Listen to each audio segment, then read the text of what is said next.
What's up, everybody? Samer Kuraishi here with Real Talk, Real Agents. I'm here today with the infamous Van Papadopolous from Draper Kramer Mortgage, one of our best lending partners in the industry. And our new stud here, Nezam Hakimi from One Street. So, we love having these podcasts, obviously to pay it forward, share information, get a pulse of the market, and really answer a lot of questions that we get throughout the week and throughout the weeks from you guys.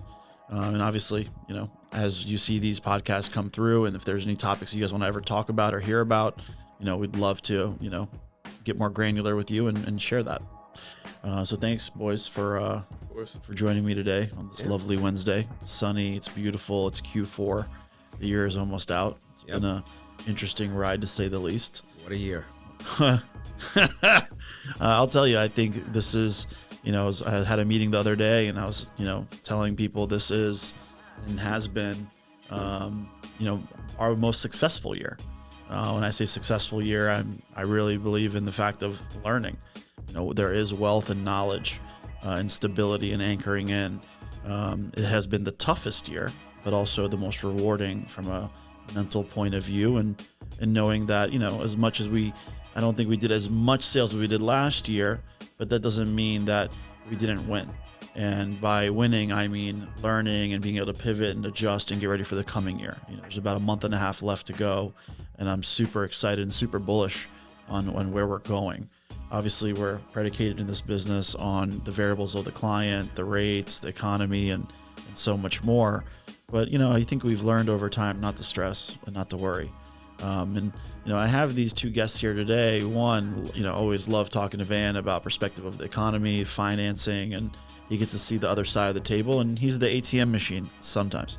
And then we have Nez, and, we'll start off with you. How old are you? Agent. I'm 18.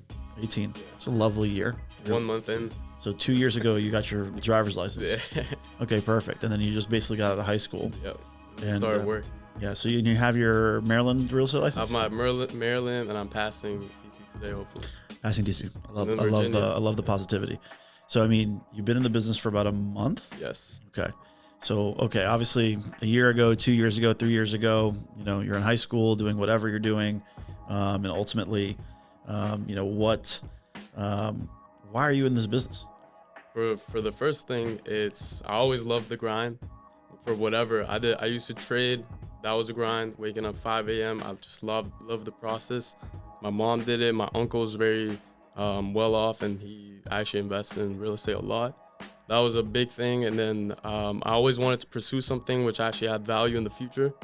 That's why I'm doing it. I'm getting my DC, VA. Hopefully, I can start working there as well. One, I always commend people for getting a license and also coming into one of the hardest environments of all time. And then, being able to, you really just need persistence, patience, and personality. And, I've had the pleasure of working with you. Obviously, you ask a lot of questions like they all do, and that's why we're here to help and support. But at the same time, I always like someone who's swinging at the plate and trying their best and grinding out as much as they can over somebody who just complains and cries and moans about the market, right? We all have obstacles. We all got problems. We all have issues to face. But the fact that you're coming into it, I think, is going to be great for you. And as long as you are disciplined and you get obsessed with what you're doing, everything will come. And the one tidbit, and I'm sure Van can share the same thing, is you always got to put the consumer first, and you always got to, figure out what works best for you. I think now, it's about shadowing. It's about learning people, how they do it. We all get to the finish line differently, but we get to the finish line. And of course, there's laws and ethics and all the stuff in between that we have to abide by, but you will make it your own. Just, some pitfalls for me looking back is I always thought every time I got a deal done that I was getting paid. That didn't happen. And I would lose deals at the last second. And so I never banked, and then I learned not to bank on it. And when I learned not to bank on it, then I became less stressed out, right? And then, of course, clients. Some of them you show forever. Some of them you don't. Some of them you meet. Like I know your mom the other day, she met a client on November 6th, and she wrote an offer 3 days later, and within 5 days, she had it under contract. Sure. And I remember talking to her weeks ago, like, oh my God, this person's driving me nuts. Well, but there's a balancing act. I always say there's a scale, sometimes it's longer, sometimes it's shorter. But I think what a lot of agents that come into the business at a younger age, it's it's a long run game, right? It's not a short run, I'm become a millionaire and watch $1 million listing and that's what life is. I mean, it's really a grind, and you have to hustle, and you have to take rejection, and you have to really have the stamina to be in it, right? I mean, I'm 2.5 decades deep. I try not to stress and try to prioritize my priority items, my mid-tier, my low tier, and then finding a rhythm of organization and finding a way of repetition. You go to the gym? Yeah, of course. Okay, I don't. I drive by all the time. I got one app. So, whatever. But the point is that it's just like the gym. It's repetition. It's getting to a place of muscle memory. And then, it becomes just normal, right? We've all done things that become normalized after a while. But, in the last month, obviously, I think you've done some open houses and you're doing some rentals now, and you're getting exposed to the systems and technology, which can be overwhelming. But if, what do you think? How's your first month gone? And if you were to be able to rate? Very fun. It's very fun. I'm doing the open houses. I'm trying to get leads from whatever I can, actually. The ISA, I'm always on my phone trying to get the leads, always looking at my phone. And then open houses is a big thing. They said you got to get 3 licenses to start, grinding that out, doing whatever I can, putting all my focus really into this. As you said, that's really what you got to do to be successful in this business. Yeah, look, we push people to get 3 licenses because what area in the country can you have 3 licenses in a small radius? And if you think about it, it's real estate. So the more licenses you have, the more real estate you have access to. If you got a client in Bethesda and you got to go to Arlington, you got to pawn it off. No, that's not the right thing to do. So we push that upon you because a lot of people just delay it so long they never end up getting it. Yeah. So in the beginning, it's building your foundations just like a house. Your foundation's screwed, the rest of it's screwed. Yeah. So whatever you're doing is good, and you got to get kicked in the face a little bit, not physically, but it does happen. How many other areas in the country do you have a metropolitan area that includes 3 states like this place does? Actually, I don't know of any. Most people, I think, in northern New Jersey, like New York, New Jersey area. New York, right? So that's maybe that that's 1-2 it. punch, yeah, right? Exactly. That's like there's people that have California and New York and Florida, and they're traveling all over the place, but not to this level of 20-mile radius. Exactly, you drive to every place. Makes it unique, actually. Like really awesome. Yeah, and what you've seen over time is that people are okay living across the river, or in the city, and/or like I said, Maryland. So there's a lot of areas that people are not so stuck on a state. It's more of obviously inventory and what's out there. But it has been pretty cool, where we really haven't. I've never really had an issue. I never really thought about it. I always find Maryland, DC, Virginia to be one state, really, in a way. It's a weird way. But our Van deals with lending, right? And obviously when you first came on here, we introduced you to technology tools and efficiency and how to manage and organize, and obviously lead flow. And it's a lot. It's overwhelming. And we want you to learn from the ground up and hit the street and pound the pavement. I remember you did door knocking. Can you tell us about that experience? It's very stressful, but it was very scary also. I went with my mom actually, and then we did it together. We were door knocking. It was a crazy experience because when they open the door, they're looking at you. They're all mad, and then you try to calm them down or whatever. It worked for a little bit, but then I'm trying to also do it long term, so do maybe 10 houses a day, bring it up to maybe 30, 200. But it's very. Where'd you do that? Where were you canvassing? I was doing it around here basically. And you were going to houses or apartments? No, I basically found expired listings, and then I would door knock them, see if they're trying to sell now. Nice. Well, look, I'll tell you right now, I don't think I've ever door knocked in my life. Besides knocking on doors for access for a house, but campaigning. Yeah, once upon a time. But I'm saying is that. There you go. Before you even started here, we were talking about 2023, and it's how we have to work 10 times as hard, and how we have to go back to the granular way of pounding the streets. But the fact that you had the confidence to go and knock on a door, more power to you. We'd say it to people all the time, but that no one ever really does it. And then when they see you're 18, it's well, you got to remember the age thing needs to go away. You don't need. A lot of people I see worry about their age, and I always tell people you have 18 years of life. It's not you're 18, that you just started in real estate, and the fact that you work on a team, you have partners, and collectively you have all that experience. What do you see? You deal with a lot of younger agents and experienced agents. No, listen, even agents that have experience. Listen, the older you get, the less you're going to hustle. You've got the advantage of saying, I'm going to hustle for you like nobody else, okay? And honestly, at the end of the day, that's what matters to people, right? people are going to stump you with some questions, and if you have the humility to say, you know what, I don't know the answer to that, but I have partners who do, and they're going to help me make sure that you get the right answer on this. They appreciate that, they respect that, and that's what I've seen. So you balance the confidence with the humility to say, hey, to admit, I don't know that answer. I'm not going to BS you, but I'm going to get you the right answer. And that works, man. Yeah, I mean, honestly, a lot of over time, it took me a while to, usually in the beginning, you are trying to please everyone, like every client, right? Because you always want to say yes, yes, yes. You're driving the boat and they're looking for a partner. They're looking for someone to have a good experience with. There's a lot of agents. There's a lot of people in every industry, a lot of loan officers. You're going to have to learn, where is the differentiating factor? Why would I work with myself, right? And people like honesty. And I think we've all been burned in every capacity. But, we can't, just because you've been burned doesn't mean you have a wall up to, for that next person. But you have to also understand that we do break down walls for a living. And, every person you meet has had a bad experience in some capacity. So a lot of times they may not be paying attention to you because they're still waiting to believe in you and trust you.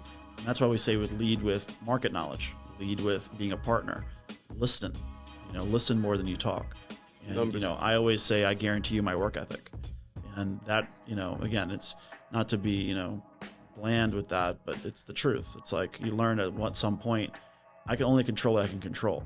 And what I can control is being upfront with you and direct with you and blunt with you. And learning, and I'll support you with whatever decision you want to do, Mr. Seller, Mr. and Mrs. Buyer, but I can guarantee you my work ethic. And to Van's point, being young, being able to hustle, being able to grind is important. But the biggest pitfalls I see for younger agents is they get too much in their head. I don't have the experience. You worry too much about it. You try to carry on way too much stress over the little things, and you don't know how to let it roll off, because you are carving your own path. And it's not about imitating, it's about learning and training and seeing how other people do it, because the business is easy. You open the door, they know what they want immediately. They know in 10 seconds if they want to work with you or not, right? You go to Amazon, you're only going on the first page. You're going on Google, the first page. So these are the things that you have to expand your craft. Why am I valuable? What am I going to do for them that's going to be different? 10 agents go to see one seller. What's the difference? We put on the MLS, we do marketing, but there is something to the effect of the human element of who I feel comfortable with. Where's the personality match? And those are where where you can have a competitive advantage. I'm curious if you have developed some kind of pitch. So if somebody says to you, why should I work with you? How do you answer that? I'll be like, I'm 18, I'm gonna work, I'm gonna grind everything I have. I'm learning in the process of learning, so I also try to listen to a few people. I do open houses a lot, so I'm trying to go with other people who have been in this business for a while and then try to kind of shift what they do into my words and then go off of that, basically. There you go. And I think that it's okay to not have it fully developed yet, but you should take time now to start thinking about what your pitch is. Yeah. Start putting those pieces together. And even if it evolves, that's fine, but have something now, because people are going to ask you that question. You go to the open house, if you knock on doors, eventually somebody's going to say to you, all right, you're young, I see that you're going to work hard for me, but why should I work with you? Tell me why I'm going to work with you, right? And you got to be prepared to answer that. What is my value? Think about that. What can I contribute here that's going to be different than the next guy? And if you come up with a short but sweet, pitch, just evolve it over time, that's a great place to start. Yeah, another thing too, I tell agents all the time, you are living in real-time motion, right? It's live, there's no commercials, right? And so depending on how you organize yourself and what you do, but I would have a notepad, or I'd have something where I'm buyers, sellers, investors, renters, landlords, and then, and maybe some miscellaneous bucket. And then I would be taking notes okay, I learned this, or I need more work on this. And you start to kind of break things up in pieces. And however your brain thinks, right, or your mind works. But ultimately, imagine just breaking something out like that in the beginning where okay, I need more work on contracts. I need to be better at my rhetoric. I need to be able to be better in rebuttals. I need to learn finance more. I need to have a better vendor, whatever it may be, right? Strategy, waking up early, whatever it is. I mean, I would be looking at writing things down immediately because, everything in my life has been a reverse engineer of what I need, and that creates jobs, from running a company. But at the same time, it lets me learn. I know what I'm great at or I'm good at, right? But where's the holes? Where's the things to patch up? And a lot of times we are human beings. We like to brush everything under the rug and not worry about it. But we do worry about it, and you should worry about it.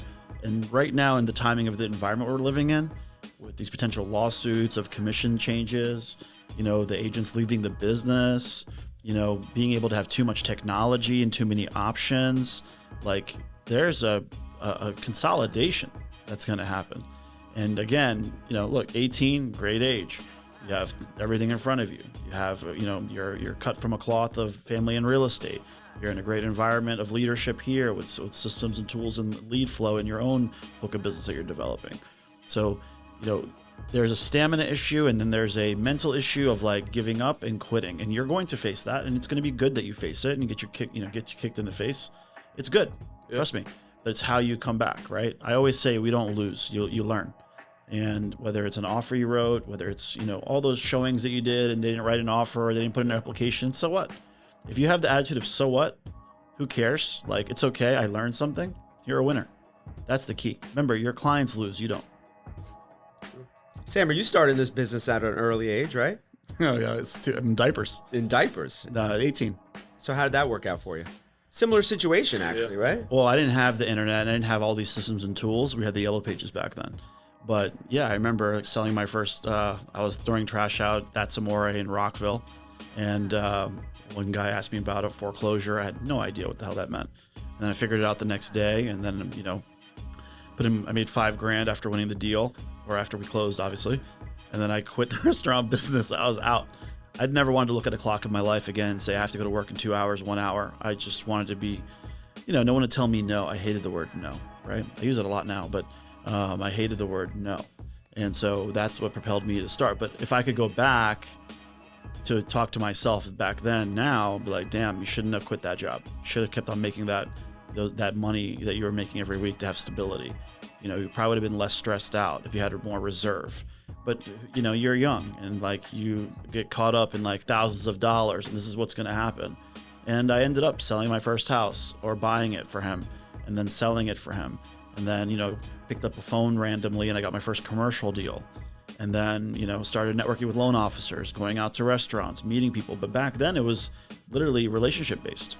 I met a couple loan officers and people that were waiters that turned into because everyone became a loan officer back in the early 2000s. And that's how I networked and I kept on rolling. And for me, it was very difficult. Looking back, it was tough, and I started buying homes, I think about 9 houses by the time I was 21 years old. Like, I leveraged the system, I learned the system, and I ran 1,000 miles an hour. And looking back, I'm still probably running at a couple hundred miles an hour because I've learned to slow down and look back, but that's just my personality. But it was very hard, and there's a lot of things I could have done differently. But at the same time, I'm a person of, belief that you learn, you live and learn, and I don't live in a regret. And, there were some times where I grew too big and times where I shouldn't have. There should have been times where I listened to somebody else or listened to a mentor or listened to somebody who was wiser or somebody that went through something that I didn't go through. But I was too stubborn. And I wouldn't think I was stubborn at the time, but looking back at myself, I don't say stubborn in a negative way. More like, you can't tell me what to do. I know what I'm doing type of thing. Does that make sense? Yeah. And so, that's why I'm happy to be where I'm at today, is where you're trying to share and cut down the time and try to, help agents. That's where I find the biggest benefit to me. And I know Van feels the same way. It's, there is something about teaching. There is something about, I like the fact that you're young and that you are jumping in the business. And there's something about that energy and good vibe that, makes me realize why I'm here. And it gives me a purpose to move forward. Do I find real estate to be that exciting? I think it's one of the most unintelligent businesses I've ever seen in my life. 100%. Because it's such an easy barrier to entry.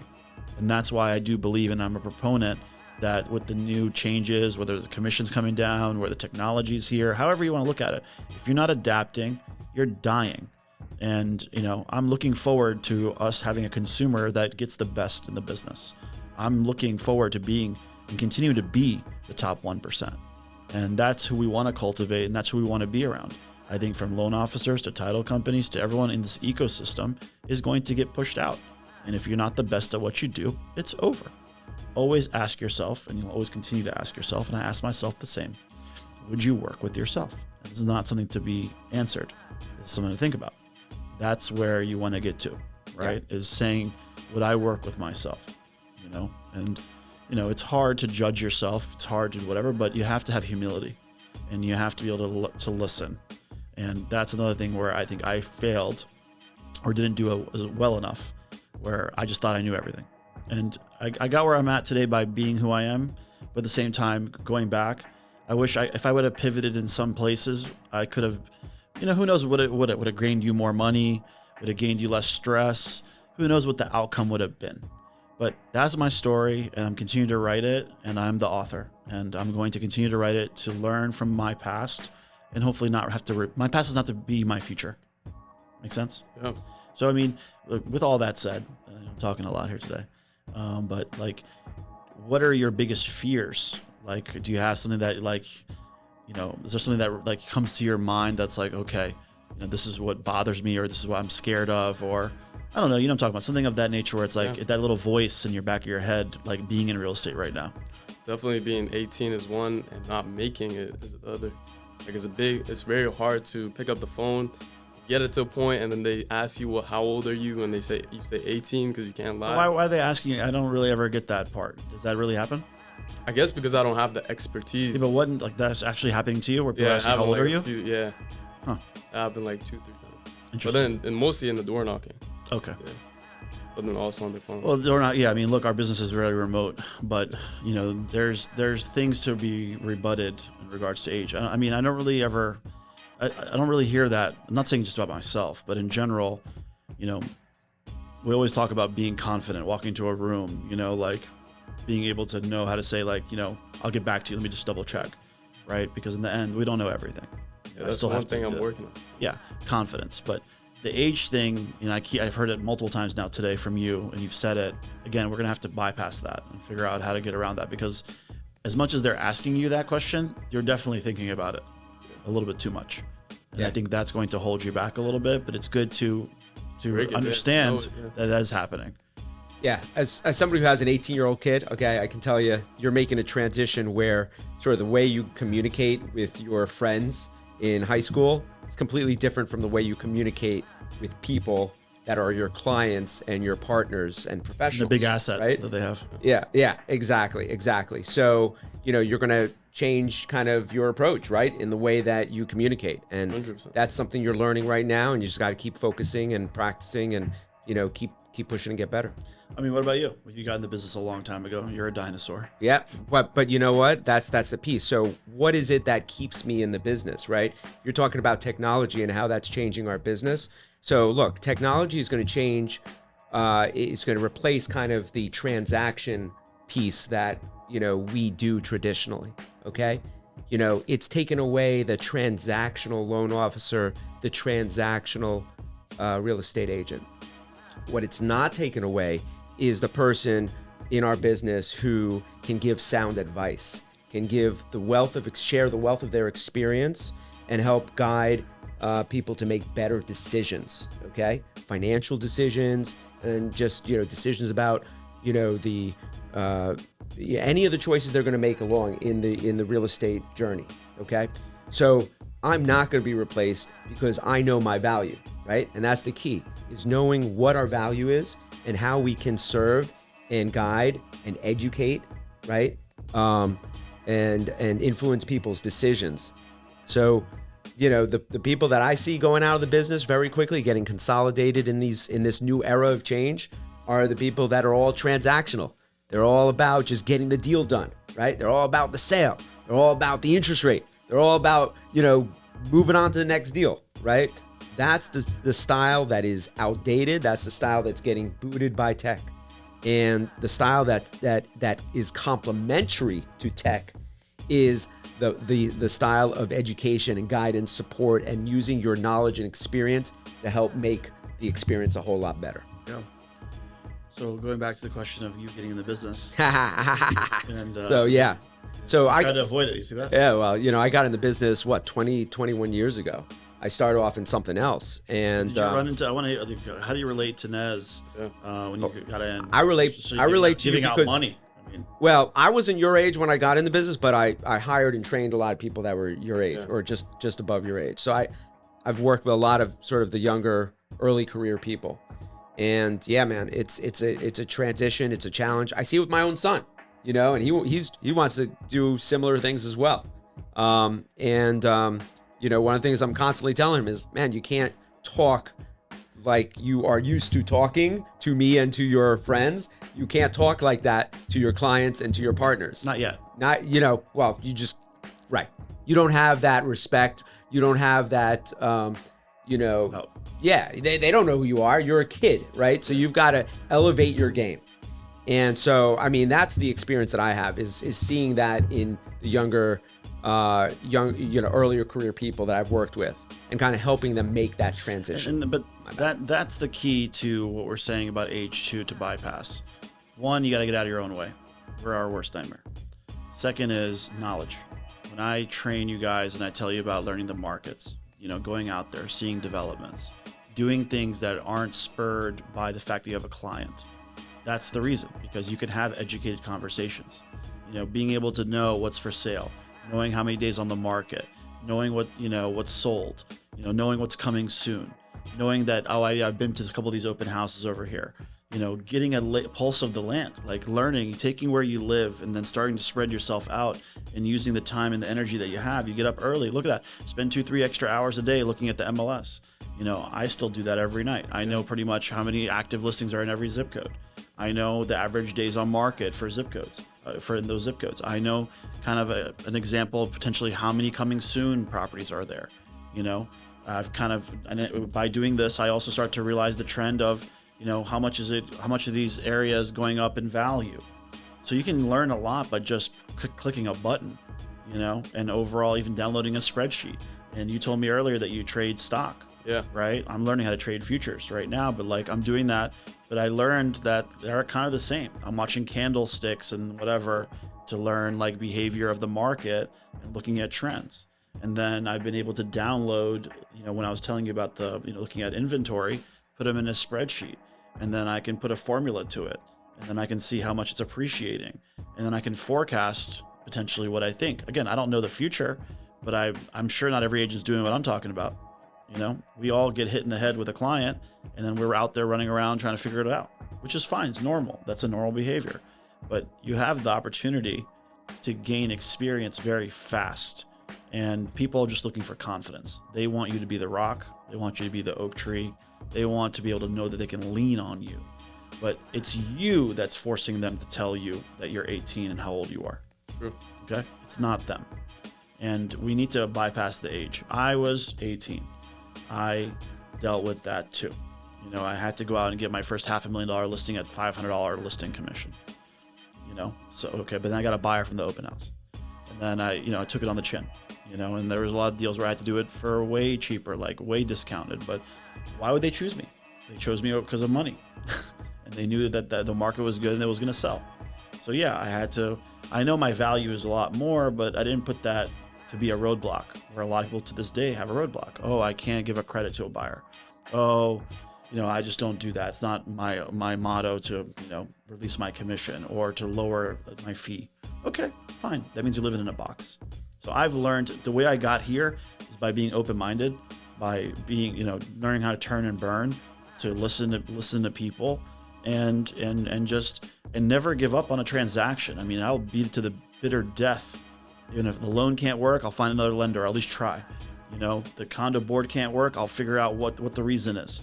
You know, I will go above and beyond, and I'll do the job of many of the people, not just as an agent. Like, I will think, and I'll never give up. And that's where I say the work ethic. Your clients sometimes are going to say, right now, our biggest problem also with buyer agents is, what value are you bringing? You know, I'm the buyer. I'm paying list price. I'm doing everything the seller wants. I just need you to write the offer. So think of a world like that, where, well, what do I need you for? You know, but this is where life is about psychology and ego, especially this industry. And it's about learning how to deal with the problems. How many files go smooth, Van? Very few. I mean, even the ones that look like they're going to go smooth, there's always something that comes up, and it's because of lack of education or knowledge of what is involved in it, so that people can be prepared for it. So there's always some, value you can offer that's going to make the experience better. Okay, now let's throw another question at you. How many times are you doing the job of the real estate agent that brings you the buyer? There's some pieces of that for sure. Especially the lesser experienced real estate agents. They need my advice on what to do with contingencies, what to do with settlement timeframes, how to navigate through a problem that's coming up, how to navigate through the negotiation. So doesn't it mind boggle you that these are things that their broker or their team lead or somebody should be teaching them? Yeah, no, there's definitely okay, where are you coming from with this? But at the same time, I also value that we can work as a team, and I can provide some of my experience to helping them develop and get better as a agent as well. Well, you have, but you have the right mindset. I mean, yes, you're working, but you have the same goal in mind, is to get a deal done. But what I'm getting at is going back to the foundation building, going back to the training, going back to not having your hand held, right?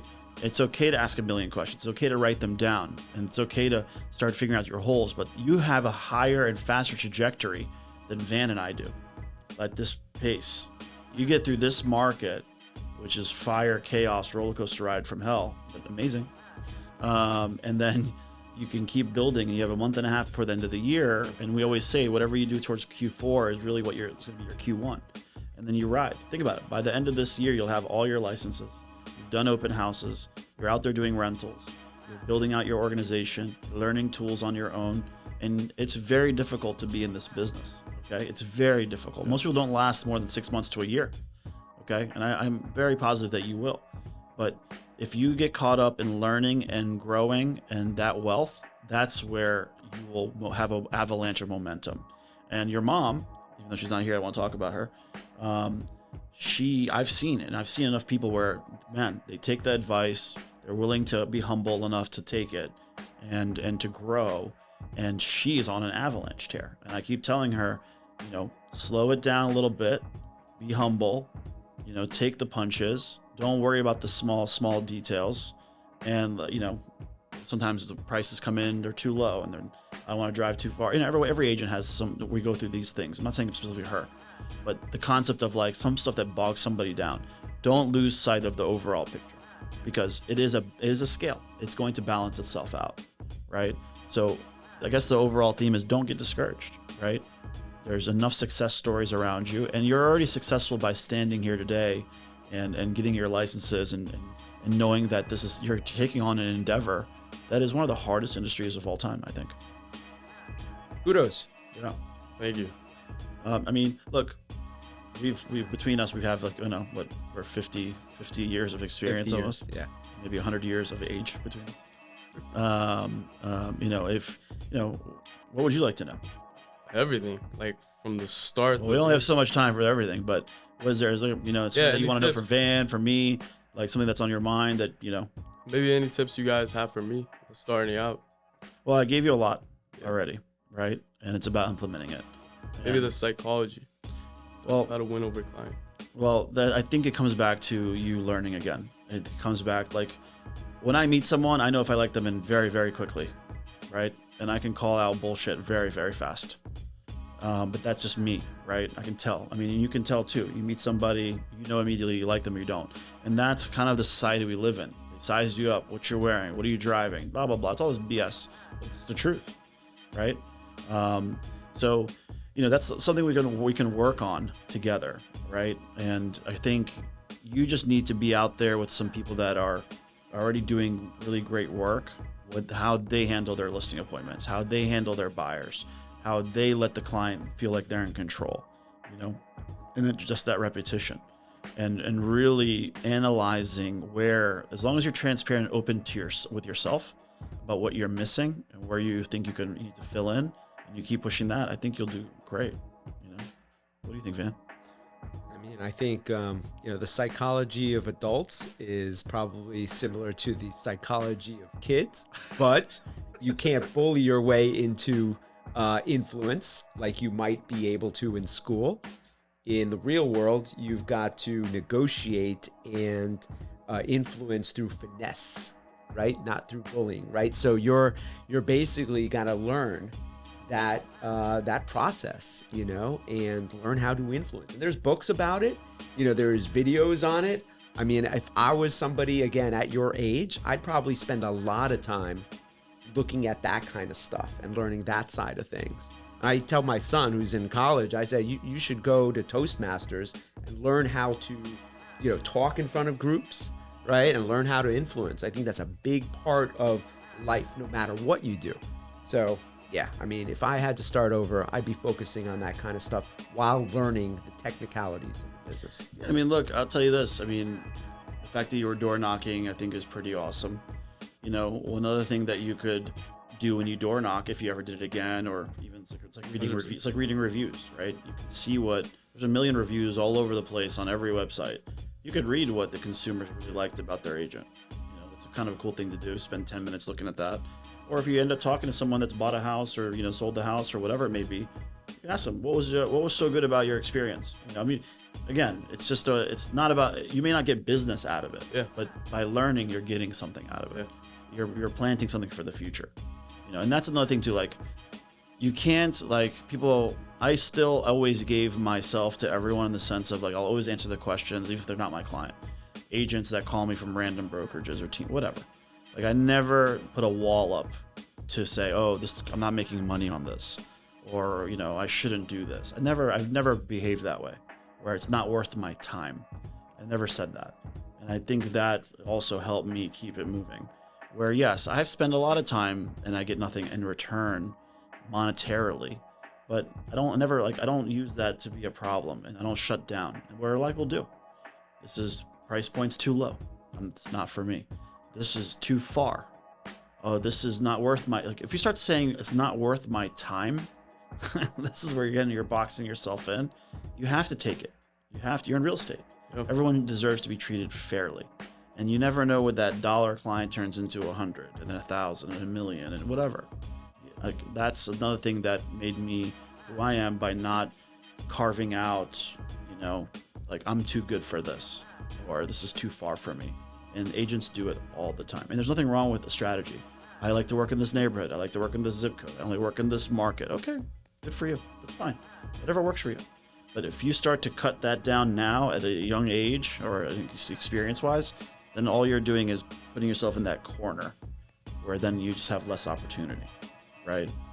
So I think, you know, I would love to go back to being 18 sometimes, and obviously, you know, love to have the knowledge I have today and what would happen. But, you know, it's exciting. I'm excited for you, you know. Appreciate it. I think we can pivot a little bit and talk a little bit about the economy.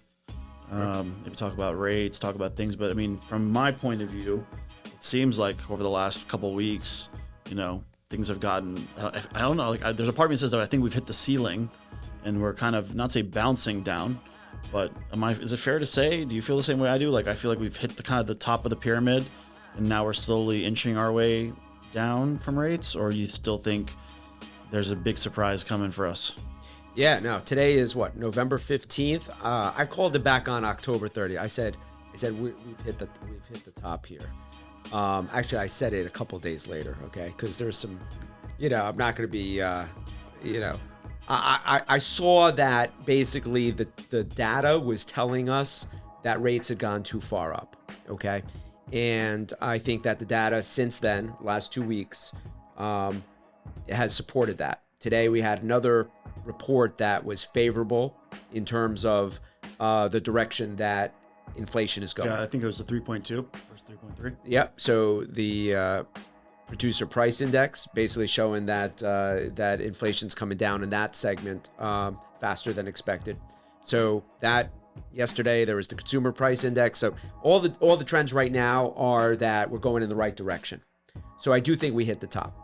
I don't think that we'll have enough data to say we've unequivocally beat inflation for a while. So to your point, I think rates will still stay elevated for a bit, but we're trending in the right direction. So, like, let's say you have a 7% rate, 7.5% rate. What do you think the behavior is going to be? Where do you think if I'm sitting on 7.5, am I going to be a refi client at 7? Am I going to be a refi? Like, where do you feel like the refi people are starting to do refi? I mean, not doing. I don't know if you're doing refis now, but like I would assume it's. What's the marker you think? Is it a half a point? Is it 1% that people are going to start? Are you going to start reaching out to people, or you think people are going to start reaching out to you, or how does that? When is that going to start triggering in your mind? Like, hey, the rate's 1% less than I gave you. Yeah. No, that's a good question. I get that all the time, actually. So when rates start dropping, like really start dropping, the way that the lending arena works is that profit margins on loans get larger, okay? There's more liquidity in the system. There's more activity. Profit margins are higher. Therefore, lenders can offer free refinances, okay? What does that mean? They're actually paying the closing costs for your refinance, okay?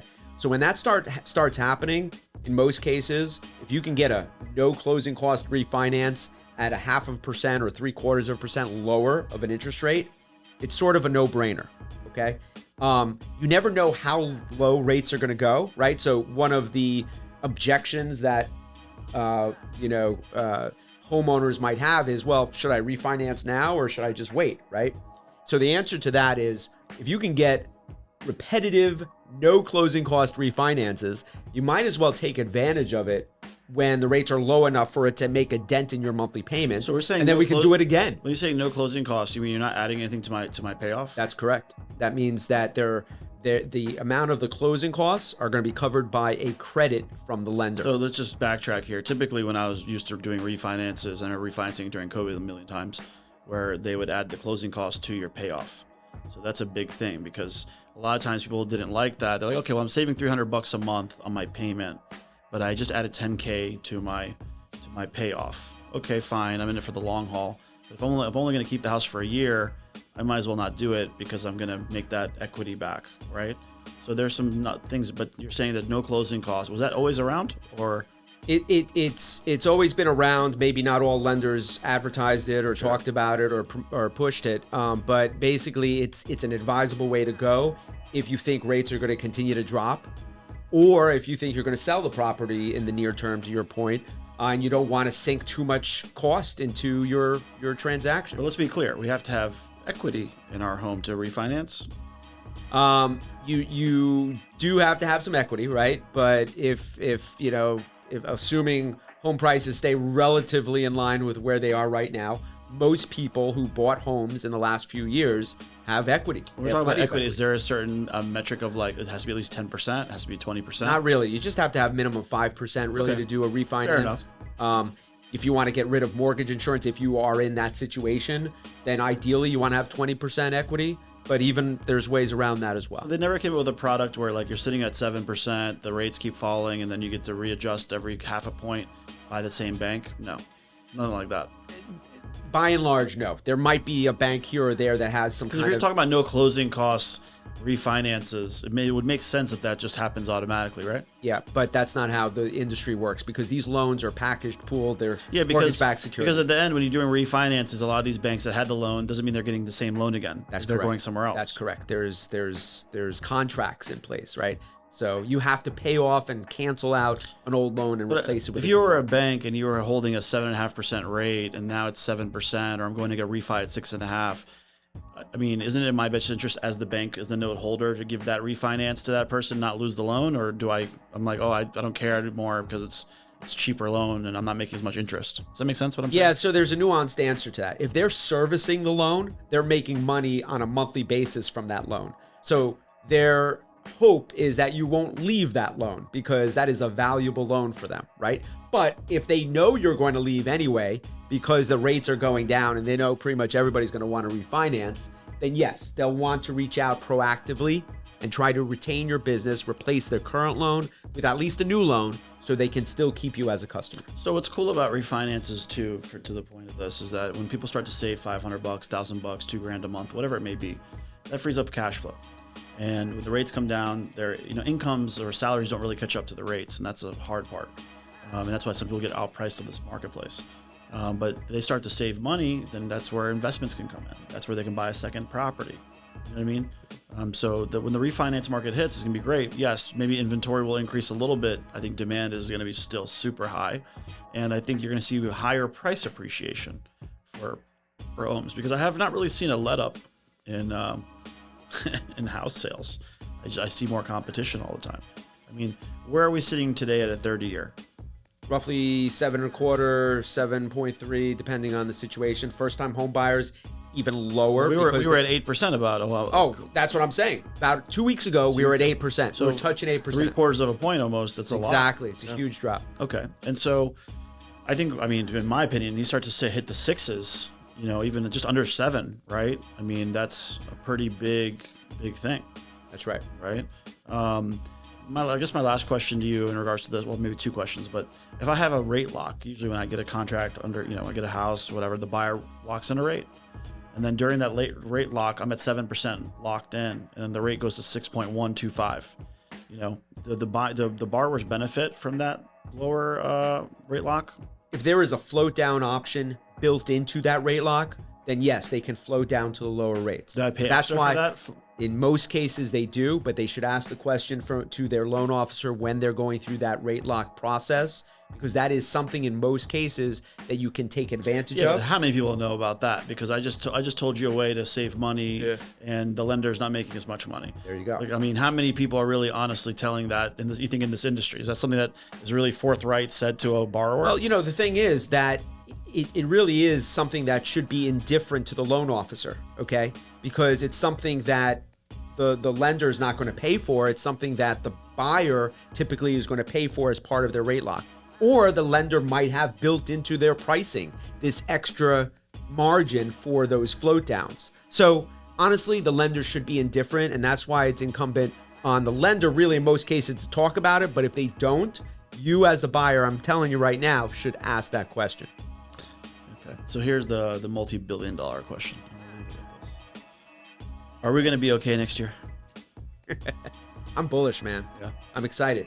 And I've been telling my clients who are sort of looking for a home, now's a great time to do it, because right now people are still scared. Get ahead of that, because next year rates keep dropping. You're going to start seeing buyers come out of the woodwork. There's too many first-time home buyers that are sitting on the sidelines that need a home. And there's too many families that are growing in size that need to buy that next level home. Okay? When the rates get too low, okay, you're going to get too many buyers in there that are going to compete for those properties and bid that price up. So if you're going to do this, if it is in your cards to buy a home now because you need a home and you need that extra space, whatever the case might be, take advantage of it while the rates are still a little elevated, while people are still on the sidelines and scared. Take advantage of that. In the long run, you're going to be a winner. Yeah, because you're going to have more equity. And obviously, every time I sell a house, I look at the comparables. And the next house is usually 5 or 10 or 15 grand more, and then maybe there's competition and it swings itself up. So opportunity is great, but to the point of lower rates and then equity positions going up and more demand, I'm going to want a better agent, you know, and you're going to want an agent that knows how to deal with multiple offers, that knows how to, you know, have great offer strategy, that's been around the block. And this is where the time to catch up comes in. Just a word to the wise. People will expose every agent, and the consumer will get to a point where they really know what they're getting, especially if we come to a place one day where buyers are paying agents like a commission or a retainer fee or whatever you want to call it, you know, for our services. Then you're really, I mean, think about that. You know, usually you pay a lawyer, or if you know who the best lawyer is, etc. But if we get to a place where buyers one day start paying us, buyers agents commission, then you better be good.